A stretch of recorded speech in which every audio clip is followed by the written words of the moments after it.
엄마가 준 거.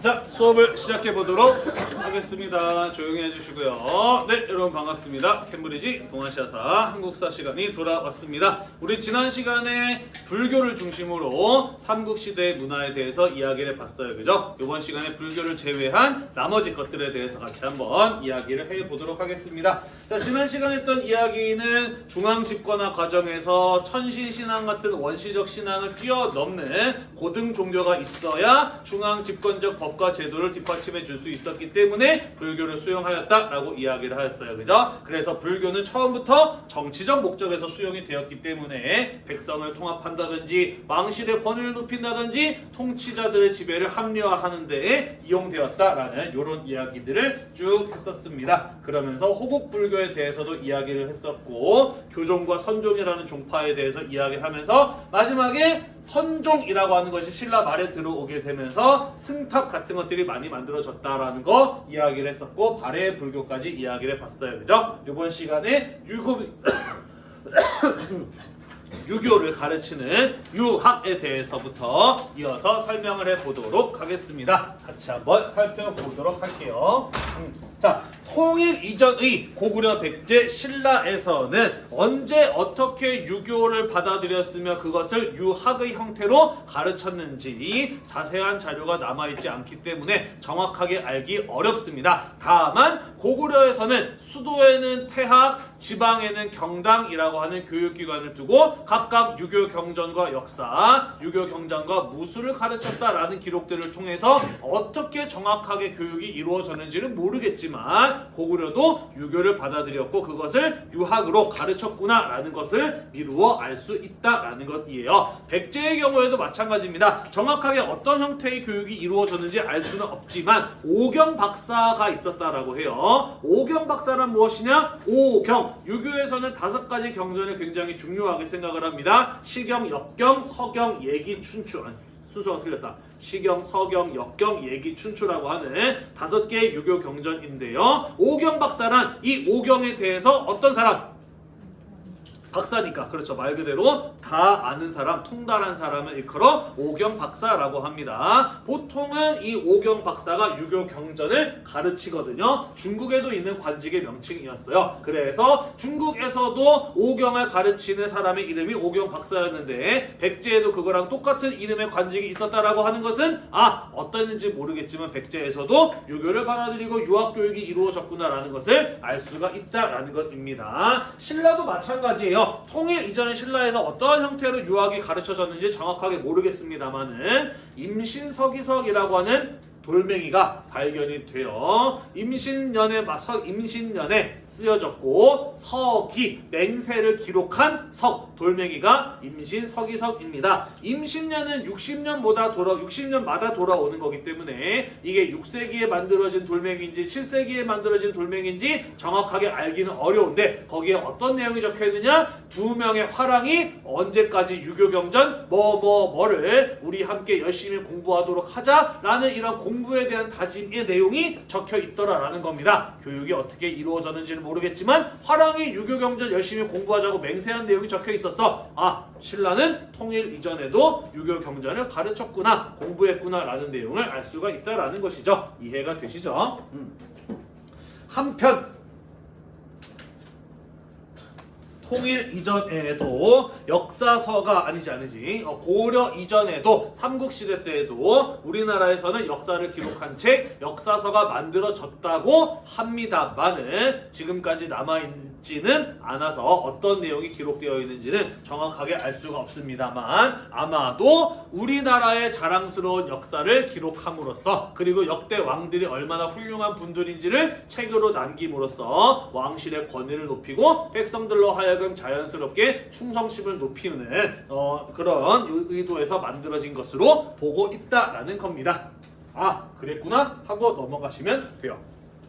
자, 통일신라 시기로 가보도록 하겠습니다. 자, 신라 때는 통일신라 때에는 왕권 강화 및 체제 안정의 목적으로 유학을 장려하였다라고 되어 있습니다. 유교, 유학에서 강조하는 덕목 지난번에는 잠깐 이야기했는데 제일 중요하게 얘기하는 게 뭐냐면은 그렇죠. 부모에게 효도하든 임금에게 충성하면 가정이 평화롭듯이 나라가 평화로워진다라는 게 유교에서 가장 중요하게 생각하는 덕목들이에요. 그죠? 따라서 유학을 가르치게 된다면 자연스럽게 임금님에게 충성하도록 만들 수가 있어요. 그죠? 왕권 강화의 목적이 달성이 되는 거죠. 또한 중국으로부터 받아들였던 율령체제라고 하는 법과 제도는 유교, 유학을 바탕으로 만들어진 법과 제도였다라고 이야기를 했어요. 그죠? 따라서 이 법과 제도가 잘 운영되기 위해서는 유교적 교양과 지식을 갖춘 인재가 필요했던 겁니다. 그죠? 따라서 유교 교육을 하게 되면 체제 안정에도 도움이 되는 것이에요. 이해가 되시죠? 네. 그래서 이와 같은 목적을 달성하기 위해서 신문왕 때에 중국의 국자감이라고 하는 당나라의 국자감이라고 하는 교육기관을 모방을 해서 국학이라고 하는 교육기관을 설립하고 여기에서 유교 경전에 대한 교육이 이루어지게 되었다라고 합니다.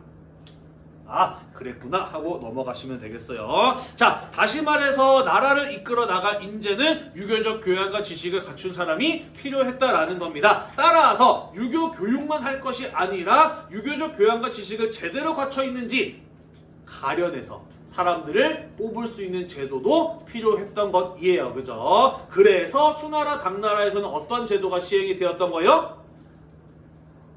과거제가 시행이 된 거예요. 그죠? 시험이라는 수단을 통해서 이 사람이 정말로 제대로 된 유교적 교양과 지식을 갖추고 있는지를 객관적으로 평가해서 뽑는 제도가 시행이 된 겁니다. 그죠? 따라서 물론 이 수나라 당나라 때의 과거 제도가 과연 얼마나 잘 굴러갔느냐라고 물어본다면 빈틈도 많은 제도이긴 했습니다만은 그래도 그 이전에 추천을 통해서 사람을 뽑는 것보다는 시험 보고 뽑는 게 제대로 된 사람을 뽑을 가능성은 훨씬 더 높았다라고 볼 수가 있는 거예요. 그죠? 그래서 이 과거제 같은 제도가 있었기 때문에 수나라 당나라는 크고 강한 나라로 번영과 발전을 이뤄낼 수 있었다라고도 볼 수가 있는 겁니다. 이해가 되시죠?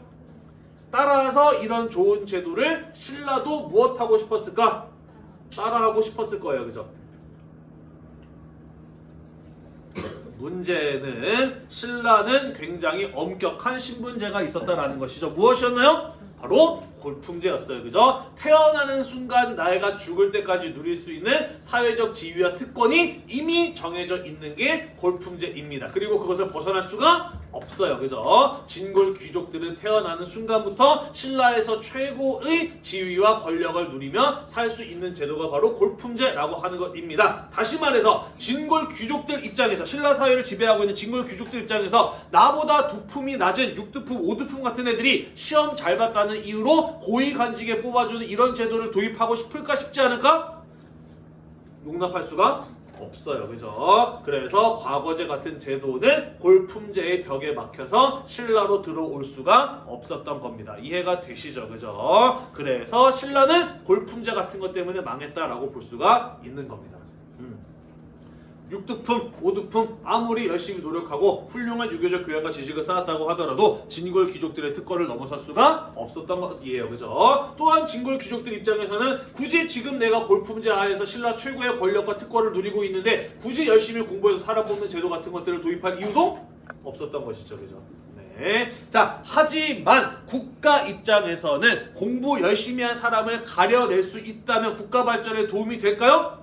될 수는 있어요. 그죠? 그래서 골품제의 한계 때문에 과거제를 전면적으로 도입하지는 못했지만 시험 보고 사람 뽑는 제도의 일부분을 도입하여서 시행을 하였으니 그게 바로 원성왕 때부터 시행되었던 독서 3품과라고 하는 제도입니다. 국학의 학생들 가운데 유교 경전을 이해하고 있는 정도를 시험을 봐서 상중하로 성적을 매기고 중하급 정도의 관리를 뽑을 때 참고했던 그 성적을 참고했던 제도가 바로 독서 3품과라고 하는 겁니다. 이런 거요. 물론 수나라 당나라의 과거제의 경우에는 노비만 아니면 응시할 수 있었지만 현실적으로는 수당의 귀족들이 거의 대부분의 합격자이기는 했어요. 하지만 응시할 수 있다 없다의 차이는 굉장히 크다라고 볼 수가 있는 겁니다. 그죠? 신라에서는 골품제 때문에 노비만 아니면 누구나 응시할 수 있는 신분 상승의 기회를 주어줄 수는 없었던 거예요. 그래서 극히 일부의 대상, 누구? 국학에서 공부하는 학생들만을 대상으로 시험 보는 제도를 도입을 한 겁니다. 그죠? 이해가 되시죠? 그리고 얘가 아무리 시험을 잘 봤다고 해도 자신의 두품을 넘어서는 자리를 줬다 안 줬다? 주지는 않았단 거예요. 어차피 얘가 갈 자리는 자신의 두품에 의해서 이미 정해져 있어, 그지? 다만 얘가 공부를 열심히 했다라고 한다면 조금 더 좋은 자리, 조금 더 쓸모있는 자리에 얘를 앉혀야겠구나 라고 이 성적을 참고하는 정도로 활용된 제도가 독서 3품과였다라는 것이에요. 이해가 되시죠? 이 독서 3품과의 존재는 왜 신라가 더 이상 발전하지 못하고 망하게 되었는지를 잘 보여주는 대표적인 사례라고 볼 수가 있는 겁니다. 이해가 되시죠? 네. 네, 이런 것들이 시행되었다라는 겁니다. 자, 한편 신라의 경우에는 어쨌든 유교를 가르치는 것이 국가 발전에 중요했기 때문에 유교를 열심히 가르치기 위한 유학진흥 정책을 펼쳤다라는 것이고요. 그래서 유교 교육을 잘 받은 훌륭한 유학자들이 나타나기도 했습니다. 예를 들자면 강수, 설총 같은 사람들인데 이들은 대부분 육두품 출신의 지식인들로서 왕을 돕고 나라의 실질적인 업무들을 하는 관료로 활동을 하면서 왕권을 뒷받침하였다라고 합니다. 여기서 우리가 주목해야 될 부분은 두 개예요. 어디를 주목해야 될까? 강수, 설총 같은 사람들이 육두품 출신이었다라는 점과 왕권을 뒷받침했다라는 점에 주목을 해야 됩니다. 왜 그러느냐? 애당초 이 사람들이 열심히 유교 공부를 해서 훌륭한 유학자가 된 이유는 어디에 있을까? 이들은 육두품이에요. 그죠? 골품제 한계에 벽에 부딪혔던 사람들이었기 때문에 어떻게든 노력으로 그것을 극복해 보려고 하다 보니까 훌륭한 유학자가 됐겠죠. 그죠? 물론 공부 그냥 스스로 열심히 했을 수도 있지만 육두품에서 이런 훌륭한 지식인들이 많이 나왔던 것은 괜한 이유가 아니었다라는 거죠. 이해가 되시죠? 두 번째, 무엇을 뒷받침했대요? 왕권을 뒷받침했대요. 왕권은 진골 귀족들과 대립하는 입장에 있어, 그지? 왕은 진골 귀족들의 힘을 억눌러야 상대적으로 왕권을 강화할 수 있잖아요, 그죠? 그러니까 김흥도례란 같은 것들이 일어났던 거 아니겠어요, 그죠? 이해가 되죠? 따라서 진골 귀족의 벽을 넘어야 한다는 점에서 왕과 육두품은 이해관계가 일치했던 겁니다. 그죠? 그래서 육두품들이 열심히 공부해서 왕의 측근 세력으로서 왕으로부터 인정받으면서 비록 진골 귀족보다 낮은 두품이었지만 왕권을 도움으로써 자신의 사회적, 정치적 지위와 실력을 키우고자 노력을 하였고 그런 노력이 왕권 강화에 도움이 되었다라는 설명인 거예요. 이해가 되시죠? 네, 신라라고 하는 나라는 이 골품제로 정말 많은 설명이 가능하다라는 것입니다. 넘어갈게요.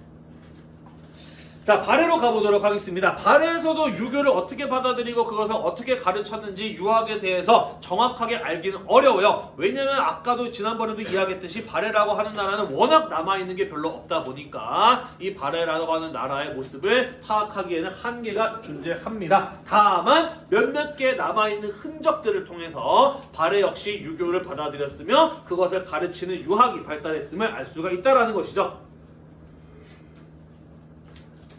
예를 들자면 발해는 당나라의 중앙관제를 모방해서 삼성육부제를 똑같이 시행을 했어요. 그죠? 하지만 삼성육부라고 해도 발해의 삼성육부는 당나라의 삼성육부와 달랐습니다. 예를 들자면 당나라의 육부는 이호, 예병, 형, 공이라고 하는 각자 자신들이 하는 역할에 따라 이름이 지어졌다라고 이야기를 했어요. 하지만 발해의 육부는 이름이 어떻게 되느냐? 충인, 의, 예, 지, 신이었어요. 그죠? 충성, 인자함, 의로움, 지혜로움, 믿음, 내가 못 빼먹었지? 응?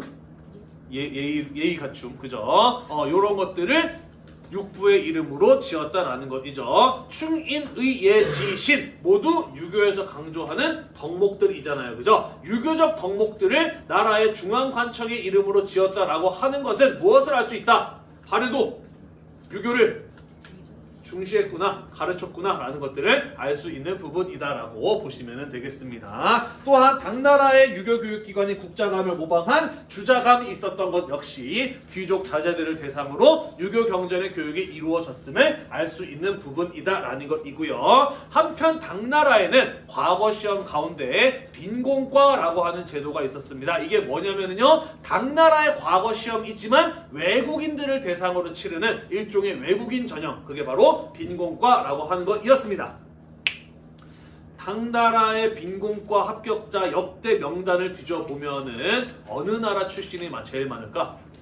신라 사람들이 제일 많아요. 왜 신라 사람들이 빈공과 합격자가 제일 많을까? 뭐 때문에? 골품제 때문인 거예요. 그죠? 신라에서는 아무리 노력해봐야 자신의 신분이 상승되는데 출세하는데 한계가 존재하는 겁니다. 그죠? 그러니까 신라에서 공부 잘하는 사람들은 골품제 따위가 없는 당나라로 가서 활동하고 당나라 관료가 되었던 것이죠. 이해가 되시죠? 왜 신라가 골품제 때문에 망했는지 더 잘 이해가 됐으리라고 생각을 합니다. 신라 다음으로 많은 건 어느 나라 사람이었을까요? 발해 사람들이었어요. 발해 사람들 중에서도 빈공과에 합격자가 많았다라고 하는 것은 발해인들 역시 유교적 교양과 지식을 제대로 교육받고 훌륭한 수준에 이른 사람들이 제법 있었구나 라는 사실을 알 수 있다라는 것이죠. 에어컨 끌까? 춥니? 춥니? 온도를 조금 높일까? 추우세요? 아니 나는 괜찮은데 옷을 더 입는 사람들이 보여서 온도가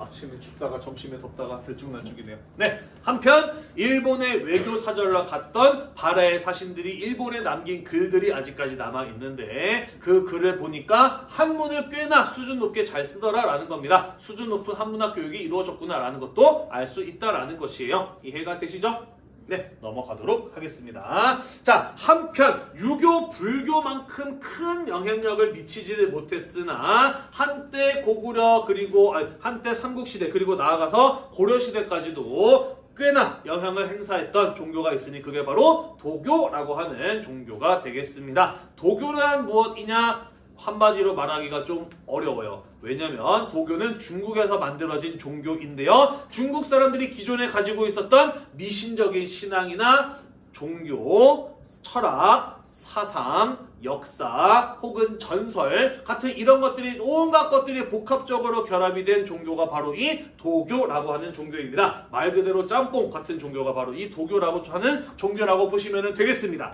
특히 이 중국에서 만들어진 도교는 고대 국가 시기에는 신선 사상이나 산천순배 사상과 결합이 되어서 널리 유행을 하기도 하였어요. 신선 사상이란 무엇이냐?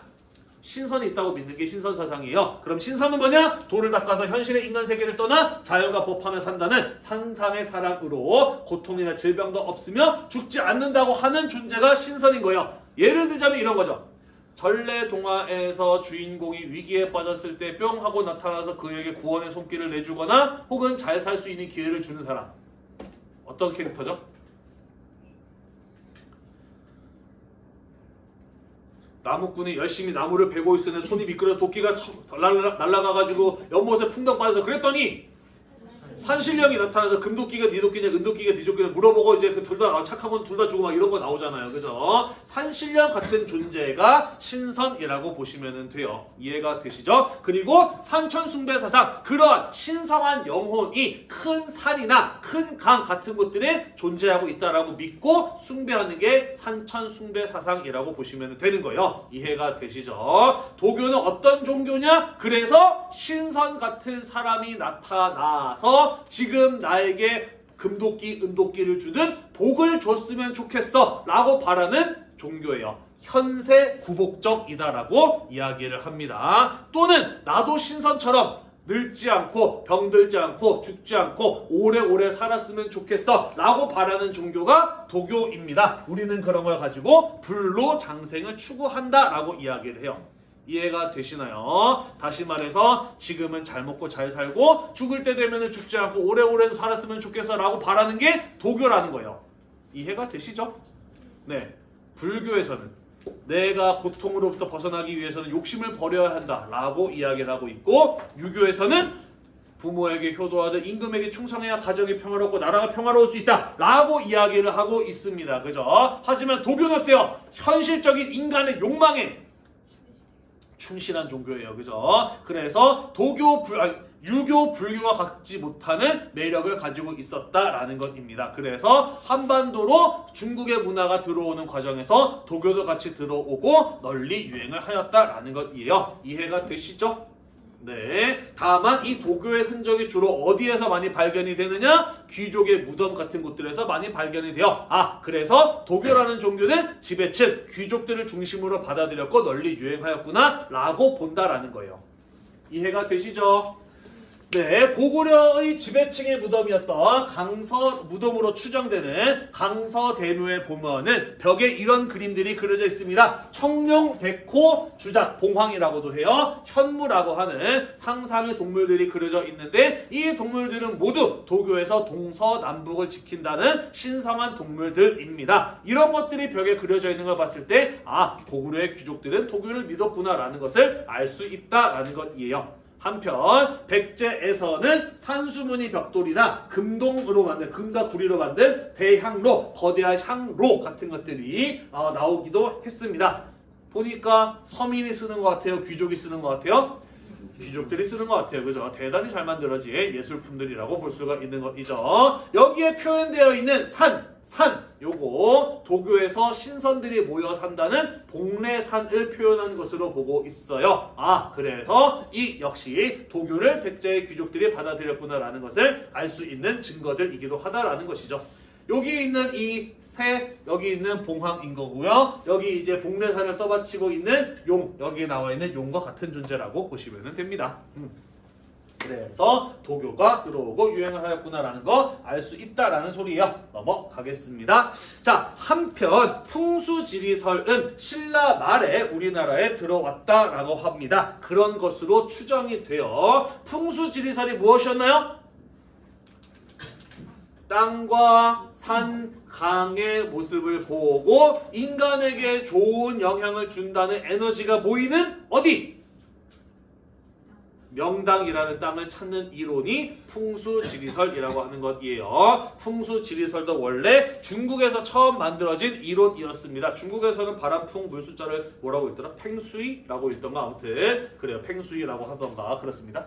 자, 그리고 이 사람이 실제로 존재했던 인물인지 아닌지 정확하게 모르겠는데 신라 말의 도선국사라고 하는 선종의 승려가 중국에서 한반도로 풍수지리설을 처음 전했다라고 합니다. 그리고 이 풍수지리설은 신라 말에 국토관념 변화에 영향을 주었으며 지방 호족의 근거지를 마련하는 데에도 활용이 되었기도 하였다라고 합니다. 이게 뭔 소리냐? 이런 거예요. 신라 말의 상황이 어떠했나요? 수도 경주에서는 진골 귀족들이 서로 왕이 되어 보겠다고 자기들끼리 치고받고 싸우고 있는 상황이었어. 그치? 그러면서 지방에 대한 통제력이 약화되면서 지방의 독자적인 세력들이 형성되었으니 우리는 그들을 무엇이라고 불렀냐면은 호족이라고 불렀어요. 그죠? 그리고 그 호족들 가운데 누가 나왔나요? 궁예, 견훤 같은 사람도 나왔고 나중에 도래를 세우는 왕건도 나왔어요. 그죠? 자, 그런데 왕건의 탄생과 관련해서 이런 이야기가 전해집니다. 왕건의 아버지가 뚝딱뚝딱 집을 짓고 있었는데 지나가던 도선국사가 보더니 이 집을 여기다 짓지 말고 저기다 줘야지 왕이 태어날 텐데 라고 맞나? 여기다 짓지 말고 저기다 지으면 이 집안에 왕이 태어날 텐데 아무튼 이런 말을 했다라고 해요. 그래서 왕건의 아버지가 그 말을 듣고 집을 여기다 짓다 말고 저기다가 새로 지었고 그 집에서 태어난 애가 누구였다? 왕건이었다는 거. 왕건 어디서 태어났다? 명당에서 태어났다. 뭐가 될 운명이었다? 왕이 될 운명을 타고났다라는 식으로 왕건의 탄생에 대해서 설명하는 이야기가 있어요. 왜 이런 이야기가 만들어졌겠어? 지금 신라 말에 호족들은 어디서 컸어요? 지방에서 성장한 세력들이었어요. 그지? 지방을 통치하는 사람으로 성장하고 나아가서 왕이 되려면 자신들이 일반적이지 않았다라는 어떤 이야기 같은 것들을 만들어서 자신의 권위를 높일 필요가 있었던 겁니다. 이해가 되시죠? 그런데 뭐가 이용된 거예요? 풍수지리설이 이용이 된 거예요. 그죠? 신라, 경주, 수도만이 아니라 지방 곳곳도 중요한 땅이다 라는 것을 설명함으로써 호족들의 자신들의 영향력을 높이고 왕의 즉위 같은 것들에 이용 이용되기도 하였던 게 풍수지리설이었다라는 거예요. 이해가 되시죠? 네, 그러면서 풍수지리설은 고려시대 그리고 나아가서 조선시대까지도 어떻게 보면 지금까지도 이걸 믿는 사람들이 있기도 하죠. 그죠? 넘어가겠습니다. 자, 한편 당시 동아시아 세계에는 유라시아 대륙을 관통하는 동서의 교류가 활발하게 이루어지고 있었습니다. 고조선을 멸망시켰던 한 나라 때부터 중국은 유라시아 대륙을 관통하는 중앙아시아, 서아시아 나아가서 유럽 세계까지도 이어지는 교역로를 통해서 무역을 하고 문화 교류를 하고 있었다라는 것입니다. 이 교역로들 가운데 사막을 지나가면서 비단이 많이 팔렸던 길을 일컬어 무엇이라고 부르는 거요? 비단길, 실크로드라고 부르는 것이고요. 그 외에도 유목민족들이 말을 타고 이동했던 초원길이라던가 배를 타고 태평양에서 인도양 그리고 아프리카 나아가서 지중해까지 이어졌던 바닷길도 유라시아 대륙을 관통하는 동서교역로로 활용이 되었다라는 것입니다. 특히 우리가 지금까지 백운 시대까지로 기준을 잡자면 당나라 때 동서교역이 대단히 활발하게 이루어졌어요. 왜냐하면 당시에 인구 100만이 넘어가는 대도시는 세계에 딱 2개 있었습니다. 어디랑 어디였을까요? 지도에 나와있죠. 그죠? 당의 수도 장안과 로마 제국의 수도였던 로마였습니다. 당과 로마 역시 동시대에 존재하였고 이들은 대단히 높은 경제력과 문화적 발전을 가지고 있는 나라들이었기 때문에 이 로마 제국과 동쪽의 당나라가 양대 축이 되어서 그들을 중심으로 활발한 교류가 이루어졌다라는 것이죠. 이해가 되시죠? 다만 사막을 건너가는 것은 대단히 힘들었어요. 초원길도 무시무시한 유목민족들이 있기 때문에 지나다니기가 편치 않았습니다. 바다는 말할 것도 없죠. 그죠? 아직까지는 항해술이 그다지 발전하지 않았기 때문에 먼 길을 한 번에 가기는 대단히 어려운 상황이었다라는 겁니다. 다시 말해서 교역은 여기서 여기, 여기서 여기, 여기서 여기, 여기서 여기로 이어지고 있었기 때문에 사실 중국 사람들이나 한국 사람들의 경우는 저 멀리 있는 서쪽에는 어떤 나라들이 있었는지 정확하게 알지 못했다라는 거예요. 그래서 동서교역이 시작되는 실크로드의 시작점이기도 한 둔황 보다 서쪽에 있는 지역들은 잘 몰랐기 때문에 그냥 이 인도, 페르시아, 아라비아, 유럽, 아프리카를 다 통틀어서 그냥 뭐라고 불렀냐면은 서역이라고 불렀다는 거예요. 서쪽 지역이라는 의미에서 그냥 다 서역이라고 불렀다는 겁니다. 그래서 서역과의 문화적 교류가 이루어지기도 했다라는 표현이 나오는 거예요. 이해가 되시죠? 네. 어떤 흔적들이 발견이 되느냐? 고구려의 지배층의 무덤에서 복희와 여와가 그려진 벽화가 발견되기도 합니다. 복희, 여와는 중국의 시조신이에요. 우리나라로 치자면 단군 같은 존재라고 볼 수가 있습니다. 왜 이게 고구려에 그려져 있는지 정확하게 알 수는 없어요. 뭐 중국 사람이 와서 고구려에 묻혔을 수도 있는데 어찌되었든 중국과 고구려 사이의 문화적인 교류를 보여주는 흔적이라고 볼 수가 있는 겁니다.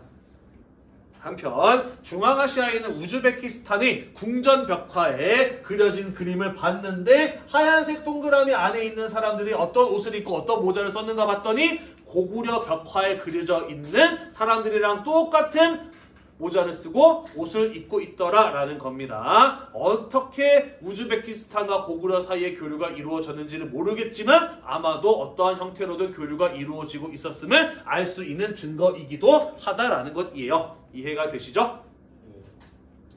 한편 백제의 경우에는 고구려의 장수왕이 한강 유역을 장악하게 되면서 수도가 한성백제 한강에서 남쪽의 웅진으로 이동하게 되잖아요. 웅진으로 천도하게 되잖아요. 그죠? 그러면서 무덤의 모양도 바뀌게 됩니다. 한성백제 시절에 있었던 백제의 무덤들은 고구려의 무덤들과 상당히 유사합니다. 왜 그럴까요?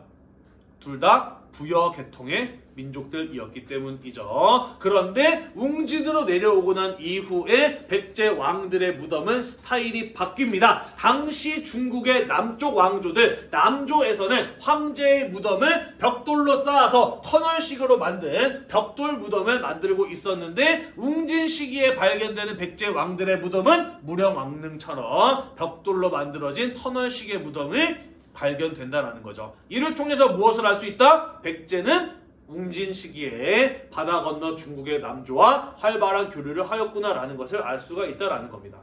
이해가 되시죠? 네, 이런 실질적인 증거들이 있었다라는 얘기가 되겠습니다. 자, 한편 신라에서는 이런 유리병, 유리잔 같은 유리 그릇들이 많이 발견이 됩니다. 요거랑 똑같이 생긴 것들이 어디서 발견이 되냐면은 로마 제국 시기에 로마 영토 안에서 무지무지 많이 발견이 돼요. 이런 거 뭐라 그러냐면은 로만 글라스라고 이야기를 합니다. 로마 제국 시기에 만들어졌던 유리 그릇들인 거예요. 그거랑 똑같은 게 신라 무덤에서 발견이 된 겁니다. 이해가 되시죠? 신라와 로마 제국 사이에 어떠한 형태의 교류가 이루어졌는지 정확하게 알기는 어렵지만 어찌되었든 신라 역시 저 멀리 떨어져 있는 로마 세계의 물건들이 발견되었다라고 하는 것을 한반도의 끝자락에서부터 로마까지 유라시아 대륙을 관통하는 문화적, 경제적 교류가 이루어지고 있었음을 알 수 있는 증거이기도 하다라는 것이에요. 이해가 되시죠? 여기 나와 있는 칼 손잡이 장식도 마찬가지로 그리스, 로마, 이집트, 서아시아 등에서 널리 유행하던 스타일이거든요. 이게 경주에서 발견이 됐어. 같은 의미라고 보시면 되는 겁니다. 넘어가도 될까요? 자, 마지막으로 일본의 문화가 전파되는 과정을 보도록 하겠습니다. 선생님이 몇 번 이야기했는데 동아시아 지역 세계에서 역사적으로 문화와 기술 발전의 속도가 가장 빠른 지역은 어디라고 이야기를 했나요? 중국이라고 이야기를 했었죠. 그죠? 중국이 워낙 크고 인구도 많다 보니까 자원도 많다 보니까 사실 중국의 발전 속도가 제일 빨랐고 그리고 중국과 가까운 순서로 기술과 문화가 발전하는 모습을 볼 수 있었다라고 이야기를 했어요. 다시 말해서 중국, 한국, 일본 가운데 원래 기술과 문화 발전 속도가 제일 늦었던 나라는 어디예요? 일본이었던 거예요. 그래서 일본보다 먼저 중국의 선진 문물을 받아들였던 고구려 백제 신라는 일본을 자기 편으로 끌어들이기 위해서 중국으로부터 받아들였던 선진 문물을 또 일본에 전파하는 모습을 보이기도 하였다라는 것이죠. 이해가 되시죠? 특히 고구려 백제 신라 가운데 일본을 자기 편으로 만들기 위해서 많은 공을 들였던 나라가 어디였다라고 했나요? 백제였다라고 이야기를 했어요. 그죠? 그래서 백제의 경우에는 한자와 유학, 화공, 그림 그리는 사람들과 공예 기술자 같은 이런 사람들을 일본에 많이 전파했어요. 그러면서 특히 일본의 고대 문화는 상당히 백제 문화와 닮아 있는 모습들을 볼 수가 있다라는 것이죠. 일본의 지방 가운데 지명이 백제인 곳들도 몇 군데지? 200군데가 넘는 걸로 알고 있어요. 실제로 지하철역 이름이 일본어로 백제라고 읽진 않겠지만 한자로 백제라고 써있는 그런 역들도 종종 인터넷에서 선생님이 본 적이 있어요. 꽤나 많은 교류가 있었음을 알 수 있다라는 것이죠. 자, 한편 고구려에서는 감징이라고 하는 승려가 일본에 가서 종이와 먹을 만드는 방법을 가르쳐 주었다라고 하고요. 일본의 호르사라는 절에는 그가 그렸다라고 전해지는 벽화 같은 것들이 있었다고도 해요. 아, 고구려도 일본과의 문화적 교류가 있었구나라는 것 정도는 알 수 있다라는 것이고요. 신라는 상대적으로 백제나 고구려에 비해서 일본과의 교류가 많지는 않았던 것으로 보여요. 통일 이전에는. 그런데 신라 사람들이 일본에 건너가서 배 만드는 기술을 전해주었다라고 합니다. 한편 가야의 경우에는 변한 시절 때부터 철기가 대단히 풍부한 나라라서 일본과 철기 교육이 활발했던 나라였어요. 그리고 철기뿐만 아니라 일본에서 만들어진 토기를 봤을 때 가야와 상당히 닮아 있는 모습을 볼 수 있다라고 합니다. 가야에서 만들어진 토기이고요. 일본에서 만들어진 스에키 토기라고 하는 것이에요. 모양이 살짝 다르긴 하지만 상당히 닮아 있어요. 그죠? 같은 기술을 가진 사람들이 만들었다라고 밖에 볼 수 없는 두 개의 토기가 여기 보이는 가야 토기와 스에키 토기라고 하는 겁니다. 동아시아사에서 좀 자세하게 다루기도 하는데 어찌되었든 가야도 일본의 문화 전파를 했구나라는 것을 알 수 있는 증거다라고 보시면 되는 거예요. 이해가 되시죠? 그래서 고구려, 백제, 신라, 가야가 이 시기에 일본에 전해주었던 문화와 기술이 일본의 역사 발전을 이끌어내면서 일본에서 국가가 성립하고 발전해 나가는데 굉장히 크고도 중요한 영향을 주었다라는 것이에요. 그래서 일본 최초의 불교 문화 6세기경에서 7세기의 경에 유행하였던 아스카 문화를 보면은 한반도의 영향을 받았음을 알 수 있는 증거들이 여럿이 있다라는 겁니다. 예를 들자면 여기 나와 있는 고류사, 목주, 미륵보살, 반가, 사유상이 예를 들어볼 수가 있어요. 고류사란 절에 있고요. 나무로 만들었고요. 미륵보살을 표현했고요. 반가부자, 한쪽 다리만 꼬아서 앉은 반가부자의 자세로 인간들의 고통을 어떻게 구원해 줄 수 있을까를 생각하는 모습이기 때문에 고류사 목조 미륵보살 반가사유상이라고 하는 것이에요. 1950년대 독일의 철학자 야스퍼스라는 사람이 이걸 보고서는 대단히 아름답다라고 칭찬을 해서 세계적으로도 유명세를 탄 것이고요. 일본의 국보이기도 합니다. 그런데 요거랑 똑같이 생긴 것들이 한반도에서 무지무지 많이 만들어졌어요. 물론 중국에서 만들어진 것도 있지만 요거는 중국 거보다는 한국 거를 훨씬 더 많이 닮아 있습니다. 물론 재료는 약간 차이가 있긴 하죠. 요거는 나무고 요거는 금과 구리로 만든 금동 미륵보살 반가사유상이라는 겁니다. 생긴 거 어때요? 자세, 손의 모양, 머리에 쓰고 있는 관의 모양, 옷 스타일, 주름까지도 거의 완벽하게 닮아있는 모습을 볼 수가 있죠. 그죠? 그래서 우리나라의 역사학자들은 이 고류사 목조 미륵보살 반가사유상이 한반도에서 만들어져서 일본으로 전해진 것으로 보고 있습니다. 다만 일본의 역사학자들의 경우에는 뭐라고 주장을 하느냐? 얼굴을 봐라. 요거는 일본 사람 얼굴이고 요건 한국 사람 얼굴이지 않느냐? 그러니까 이거는 일본에서 만들어진 것으로 보아야 한다라고 이렇게 주장을 하기도 해요. 그런데 나중에 조사하다 보니까 요 나무가 일본에서 자라지 않는 나무고 신라 지역에서 나는 빨간 소나무로 만들어졌다는 사실이 밝혀지게 됩니다. 그래서 우리나라 역사학자들은 거봐라! 역시 한국에서 만들어서 건너간 것이지 않느냐라고 주장을 했는데 이에 대해서 일본 학자들은 또 뭐라고 반응을 했냐면은 뭐라고 반응을 했을까? 그래서 나무만 수입해 와서 일본에서 깎은 것이다 라고 이렇게 이야기를 하기도 해요. 자, 그래서 아무튼 이게 입장이 팽팽하게 나뉘어져 있기는 한데 적어도 부정할 수 없는 사실은 일본의 문화가 한국으로부터 영향을 받았다라는 사실은 부정할 수 없다라는 거예요. 이해가 되시죠? 네. 그리고 신라의 경우에는 통일 이전에는 일본과의 교류가 많지 않았으나 통일 이후에는 굳이 사이가 나쁠 이유가 없었잖아요. 그래서 일본이 신라의 유교 문화, 불교 문화를 많이 받아들였고 그러면서 8세기경에는 그로부터 영향을 받았던 하쿠호 문화라고 하는 게 발전하기도 하였다라고 합니다. 그랬구나 하고 넘어가시면 되겠어요. 정리가 좀 됐나요? 네, 우리 이렇게 해서 지난 시간에 미처 다루지 못했던 삼국의 문화 가운데 유교, 도교, 풍수지리설, 기타 등등의 예술에 대해서 쭉 한번 이야기를 해보았습니다. 수고하셨고요. 우리는 다음 시간에 고려시대의 문화에 대해서 마저 이어서 자습 시간 없이 고려시대의 문화에 대해서 마저 이어서 살펴보도록 하겠습니다. 오늘도 공부하느라 대단히 고생이 많으셨고요. 이 수업 영상이 여러분들 한국사 공부에 도움이 되시다면 구독과 좋아요 잊지 말고 눌러주세요. 수고했습니다.